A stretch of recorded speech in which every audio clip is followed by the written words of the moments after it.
And when I came into that aid station at 135K, the lead woman at that time was actually leaving the aid station. Wow. And so that was fun. That was like, there's the carrot. Yeah, there it is.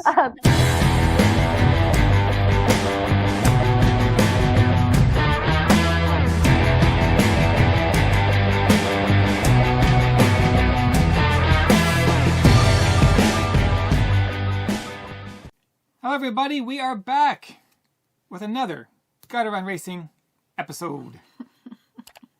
Why are you always laughing when I say that? Guess it's always hard to start? Yeah, it's hard to start, but once we get going... There's no stopping us. Okay, what's happening in the world of GottaRunRacing? Well, we have a new logo. Is it down here? Up there? Be right here. Right there. Okay.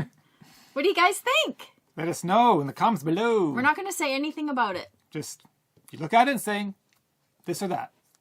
Yes or no? What do you think it is? Doesn't matter what it is. Could be many things. But we had an inspiration behind it. And we went with it. And that's what we went with. And we love it. Yeah. Can't wait to see it on hats and t-shirts, etc. Yeah. Good stuff. All right. And what is now live in GottaRunRacing?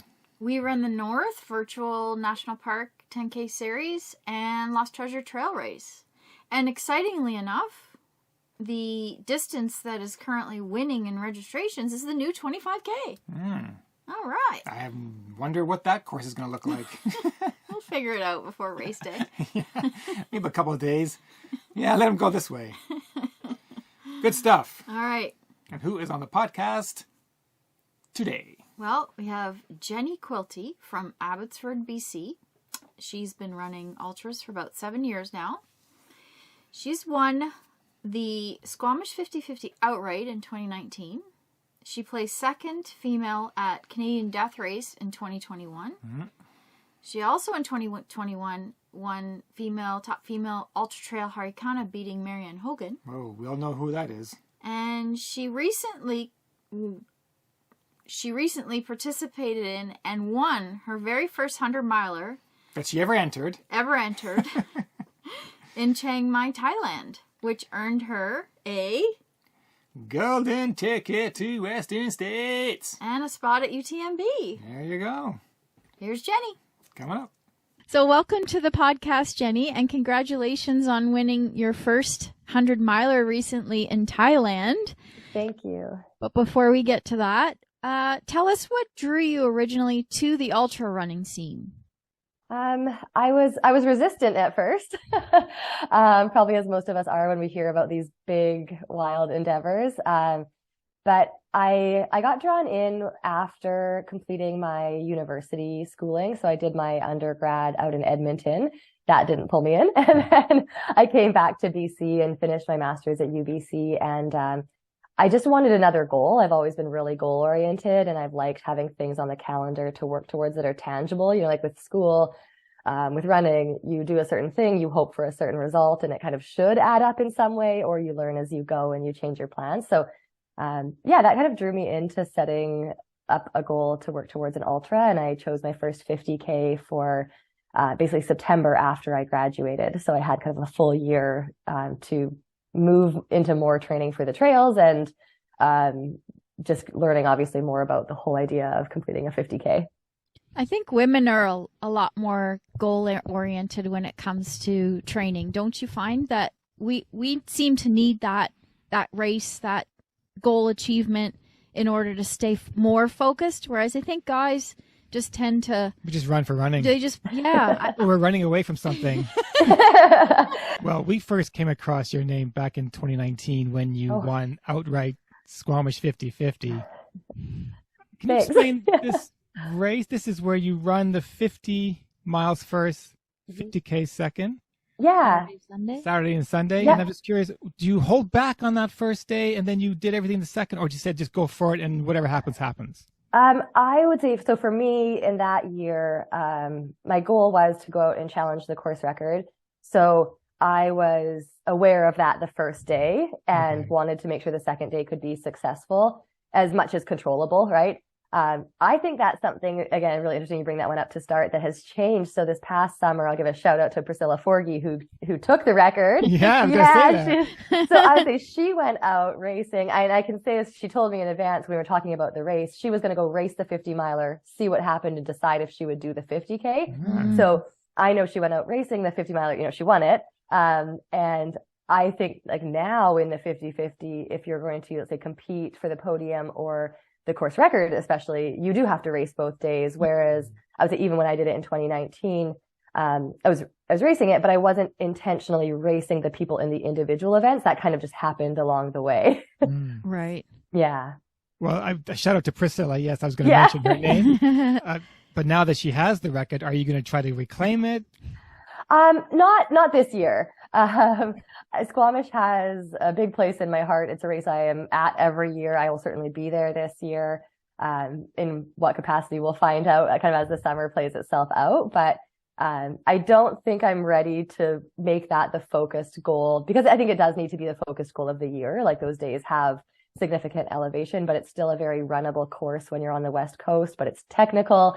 It requires a lot of obviously dedication and effort. And I mean, she set an amazing record. So to think of going back, I'm like, I think I'll wait, and see how that goes. But yeah, I hope somebody does. It's always really fun to see our sport and the performances continue to get better and better. We learn from each other that way, I think. Absolutely. It would be awesome to see you two toe the line at the same Squamish. Yeah, at the same Squamish. Well, we've towed the same line twice, and I have come second to her twice. Okay. Yeah, so I would like, I think it'd be really fun. Like, Priscilla's amazing. I think I would love to get to tow the line with her when we're both like, have a season or like a big field on that start line and really get to like race together in kind of like an A race. And yeah, it'd be super fun. I love racing with Priscilla. She's wonderful. Another race I would like to chat before we get onto your 100 miler is the canyons that you did. Was your intent to try to get to Western States there for a ticket, or just to see how you play with the rest of the field? Because it was a competitive field. Yeah, a bit of both. Originally, like, of course, if I'm showing up to a golden ticket race, the hope is for a golden ticket and that magical day. But I think, last year, I guess prior to December, and even early spring, like basically up until canyons, I had a really amazing opportunity to learn about racing in those bigger fields and what it taught me about like how that feels. It's I guess it showed me a lot about my self-talk and how, those comparison games we play that don't always happen, when you're up front. Like it's just a reality, right? When you're up front, like it's easy to feel good. So I really wanted to throw myself into some fields where there was like 30 plus women who could win that day, and you're going to have these men that are hours ahead of you. Right. And that's a really, in Canada, we have amazing, obviously runners. We don't always all gather at the same races. So I wanted to go down to one of the races where those people gather. So I did Chuckanut earlier in the year, the 50K in Bellingham, again, a really competitive 50K in the Pacific Northwest, and then canyons. And again, like the intention and goal was there. I treated it as I was going for a golden ticket, but also I think, maybe just in retrospect or looking back at how the day went, I was like, oh, it was like a learning and growth race. And those are really important. And, I learned how a lot of like racing in that field was distracting for me from my own plan. And by the end, I was like, wow, I didn't fuel to my plan. I didn't do it. I just kind of spectated and finished the course.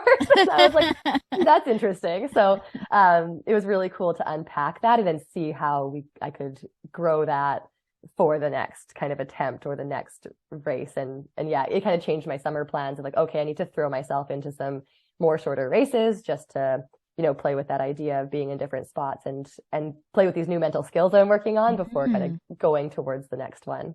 Well, let's talk about your debut 100 miler.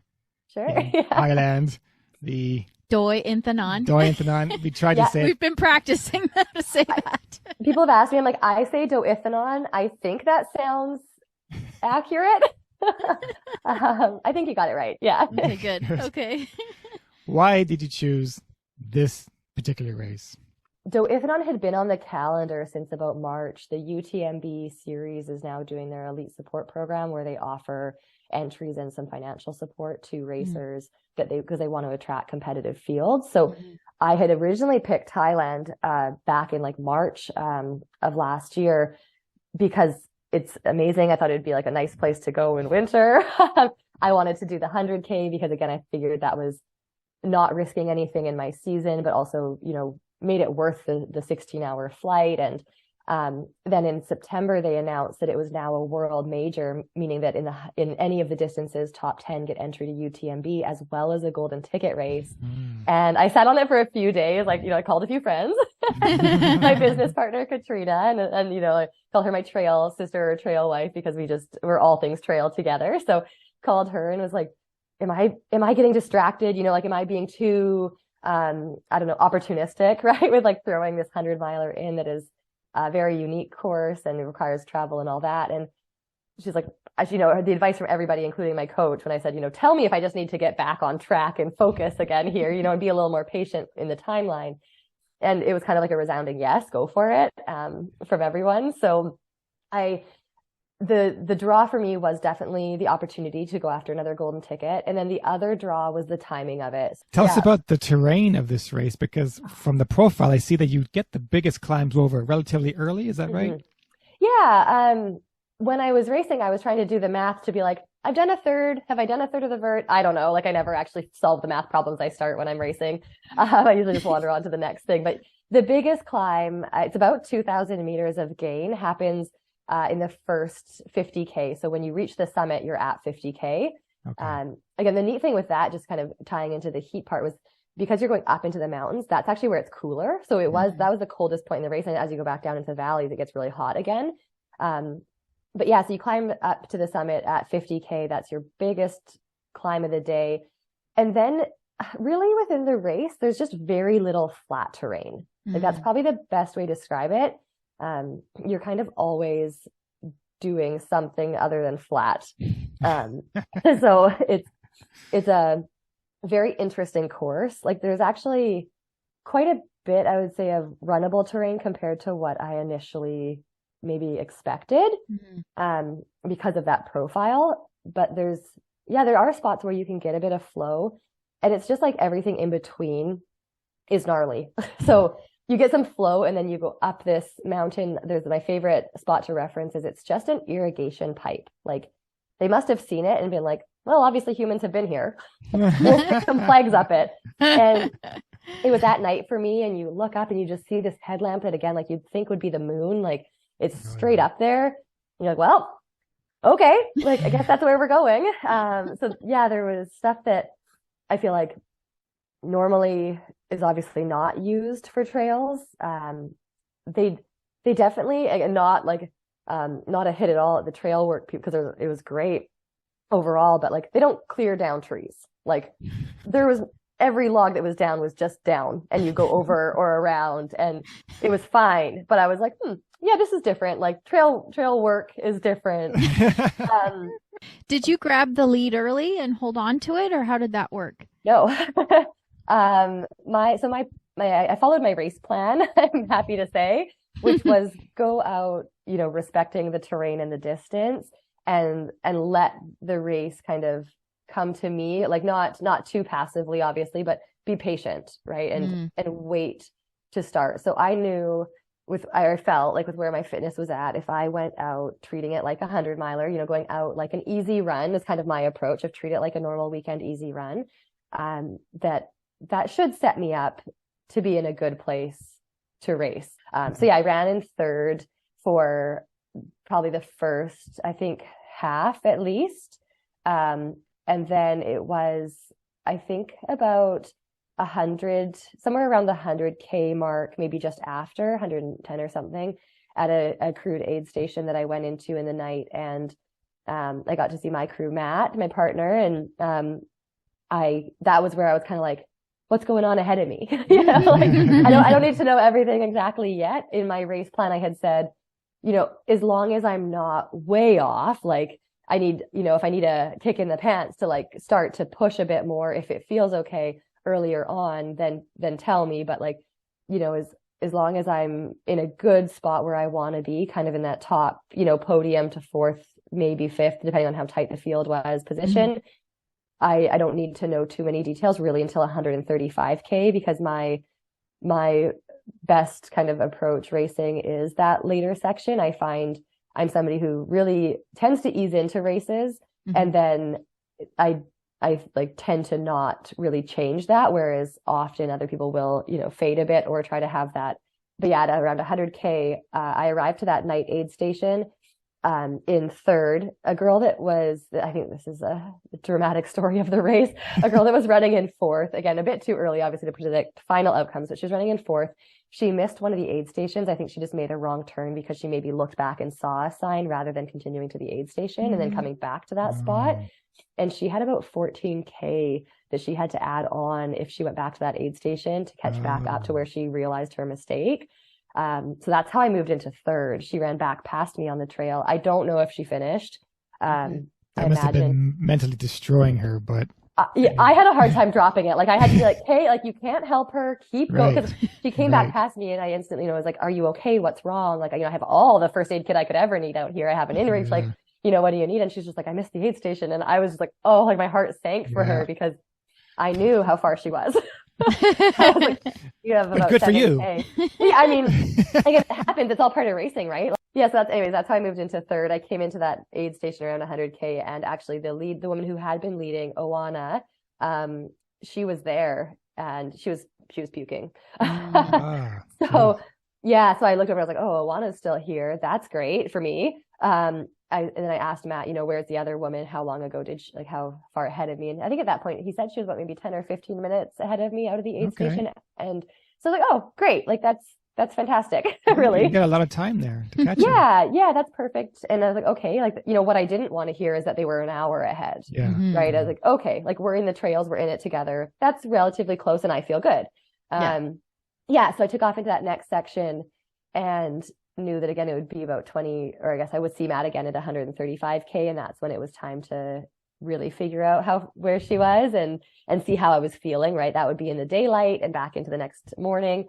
And when I came into that aid station at 135K, the lead woman at that time was actually leaving the aid station. Wow. And so that was fun. That was like, there's the carrot.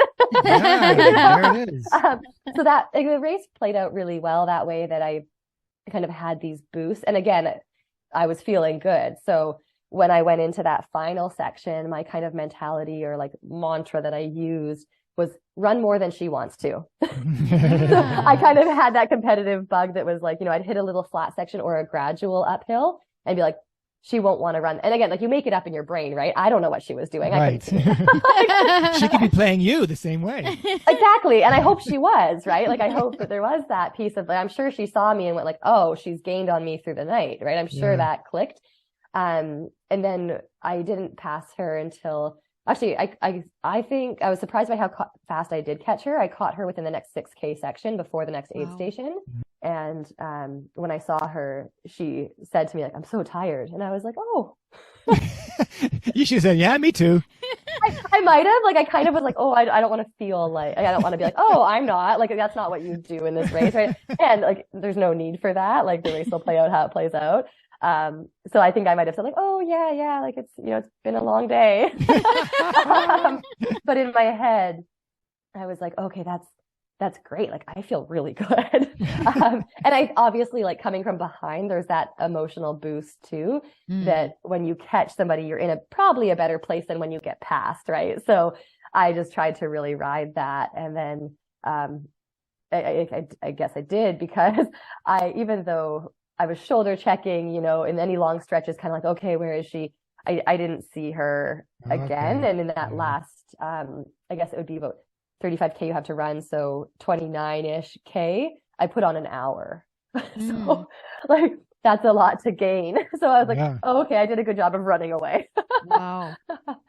And in that final like 3-4K, the camera guy showed up, and was starting to run with me. And that's where I really had to like contain my emotions, because I was like, you're not going to run very fast to the finish if you're bawling your eyes out, crying with happiness. So, that was where I was like, okay, wow, I think this is actually happening, and I can allow myself to like dive into that joy a little bit. Like, you've done it. Just keep going. That's incredible. Now let's see what you can do in this last little bit while enjoying it and embracing that experience. Well, now that you have the Western ticket and the UTMB place, how are you going to play this out? What's the goal? What's the strategy? Where's the racing? Are you going to race Western and enjoy UTMB or vice versa? I plan to race Western. Okay. That's like the big, I'm somebody who's like, I'm not shy to talk about my goals because I think if we don't set them and don't put them out there for ourselves, they obviously won't happen. We'll limit ourselves. And if they don't happen, that's like, it is what it is, obviously. We're all like, we move on and we learn and grow. So so I want to go to Western. I want to compete. Actually like I don't know what my top end goal is yet, but my, obviously it's to have the best day and do the best I can out there with that field and on that course. But I definitely want to be top 10. That gets you in for the next year. Mm-hmm. Sometimes I obviously, I think we can all benefit from getting to do a race more than once. But just basically like having that invite back would be really nice without having to race for it in some of the golden ticket races. So that like Western States is the goal, the big goal for sure. And then for UTMB, actually, I'll be doing the 100K distance. We briefly mentioned that you are a coach of your own. So tell our listeners about that. How did you get into coaching and what's the name of the company and where can people find you? Oh, thank you. Yeah. So I have a business that I co-own with Katrina, my trail sister wife partner in all things trail. And it's called Pacific Pine Running Co. And we started our company actually 5 years ago together. So before starting Pacific Pine Running Co., Katrina and I had been running together quite a bit and had, friends reach out that just saw, what we were up to and what we were doing. And they're like, hey, would you do a plan for me or would you put something together? And I'm like, yeah, sure. Right? Like, we'll do that. Like, and then it kind of snowballed from there into like, I'd say being more intentional with learning more about exercise physiology beyond what my undergrad and master's provided because they weren't exercise physiology degrees, right? So there's some like a good level of that for foundation, but then catering that more to endurance performance and just learning more about the running and, especially trail and ultra specifically, which I find really, really fun. So then we decided to eventually start our company together and it was really great. Like I think one of the biggest, maybe areas of like positive growth and things that have actually allowed it to become what it is today is that I have Katrina to work with. We run ideas by each other. We consult with each other. We learn from each other. So we have always since, I guess it's been 5 years. We meet once a week and we do a phone call and we talk about either new articles we've reviewed or something that we're seeing in our athletes' logs and what we're learning from that or what questions we have that we want to answer. And then we come back together. And so that's been amazing to allow us to grow as coaches. Mm-hmm. So it started off as the side hustle, the hobby job. And that was fantastic and did that for, I guess, quite a few years. And then, actually last February, so coming up on 1 year, I left my job as an occupational therapist and went full time with my coaching. Nice. Fantastic. Yeah. Congratulations. Wow. That's a real achievement. Well, this has been awesome. Thank you so much for joining us. But before we let you go. Well, actually, I want to discuss also your YouTube channel. Oh, sorry. Oh, yeah. I jumped ahead. Because I have been watching some of it called Run It. Mm-hmm. You and Matt put this together? Yeah, so full credit to Matt. I just do the parts that you see me doing. That is the extent of my participation. That sounds familiar. The same with our channel. Yeah. I run. He does things. So you don't run with a GoPro and film yourself? Never. Matt, to probably Matt's dismay. He's like, could you just catch some of the course? No. So we have a YouTube channel, Run It. It's always again evolving, and Matt does that like in his kind of spare time, I'll call it, as a hobby of art like his. So we try to put together mostly race recaps. We try to do the odd training piece here and there. Yeah. I think he does a really fun job of delivering the crew experience, which people don't always, it's a majority, let's say, of people's experience, right? Like to crew. So I think it's really fun. It's so fun for me after to see that part. Oh, you were really scared you were going to miss me there. That's funny. Or like, oh, you didn't tell me you got lost, or like, stuff like that. So, well, this has been great. Thank you so much. Thanks so much. Well, thank you so much for having me. It's been a pleasure. I hope we chat again soon. Absolutely. Thank you, Jenny. Thanks so All much. Right. Bye. Have a great day. Great day. Bye. And that was Jenny Quilty, fresh off her 100-mile debut win in Chiang Mai, Thailand at the Doi Inthanon trail race, which sounded extremely gnarly. It sounded like an adventure race, more of a bunch of bushwhacking. she had to keep her poles the whole time. That's crazy. But that's the whole part of our sport. It's an adventure. You don't know what you're going to get. Going to destination races, other countries, and she had the right attitude about it, being very grateful that she was there and not taking things too quickly, and knowing that. And she stuck to her race plan, which is, yes, oh, hey, one step at a time. I'll get there when I get there, and just let the race unfold. And she pulls out a win. Yeah, absolutely. Which gets her a Western States ticket. She will be at the start line, Western States. And what are we doing in June? We'll see. We will see. All right. And if you want to check out her coaching. Her and Katrina's company's name is Pacific Pine Running Co. out in BC. Check out the website. We'll have it listed in the notes. And also her and Matt's YouTube channel. Run It. Called Run It. All her adventure videos, and he's the behind scenes. Once in a while he pokes his head out and on the video and talks for a bit. But anyways. Sounds like fun. All good fun. All right. Until next time. See you. Bye.